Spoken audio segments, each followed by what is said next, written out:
Bonjour, alors une petite vidéo pour parler de l'aire d'un triangle. Alors avant de me parler de l'aire d'un triangle, il faut parler de sa hauteur. La hauteur, comme la hauteur d'une maison, c'est la distance entre le plus haut point de la maison et le sol. Et bien la hauteur dans un triangle, c'est la distance entre un sommet et le côté opposé. La notion de distance en mathématiques, c'est le plus court chemin, donc c'est perpendiculaire.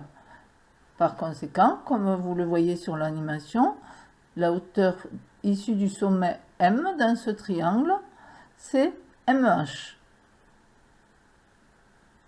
Voilà. Alors, donc, la hauteur dans un triangle, c'est une droite ou un segment, comme on veut, qui passe par le sommet et surtout qui est perpendiculaire au côté opposé. Comme vous le voyez, si le triangle contient un angle obtus, il faudra prolonger le côté pour la tracer. Un triangle à 3 sommets, donc bien sûr 3 hauteurs. Alors, on part de regarder bien d'abord l'animation des deux triangles qui se déplacent pour former un rectangle, en fait. Donc, le triangle ABC, la surface du moins, est contenue 2 fois dans le rectangle ABCD. Voilà. Vous le voyez, cette surface bleue, l'aire de ce triangle est égale à celui-là. L'aire de ce triangle bleu est égale à celle-là.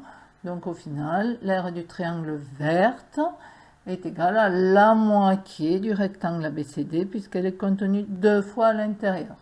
L'aire du rectangle, c'est longueur fois largeur, vous le savez depuis longtemps. On en déduit donc que pour l'aire du triangle, ça sera la longueur fois la largeur divisée par 2 de ce rectangle, mais en général, on ne le connaît pas, ce rectangle, ce qu'on connaît, c'est le triangle, donc la hauteur que multiplie le côté sur lequel elle s'appuie. Attention, il faut bien repérer l'angle droit pour la hauteur ici, sommet et angle droit par rapport au côté. Surtout, n'oubliez pas ça, ne vous trompez pas sur les hauteurs. Sommet, angle droit. Il faut un angle droit pour la hauteur, c'est le plus court chemin.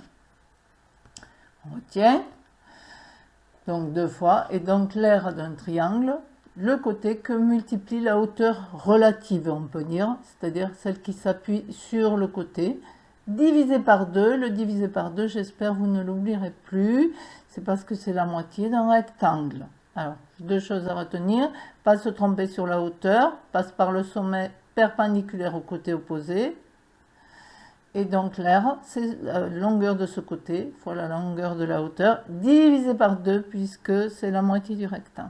Je divisé par 2, moitié du rectangle. Merci, au revoir. Cliquez sur j'aime.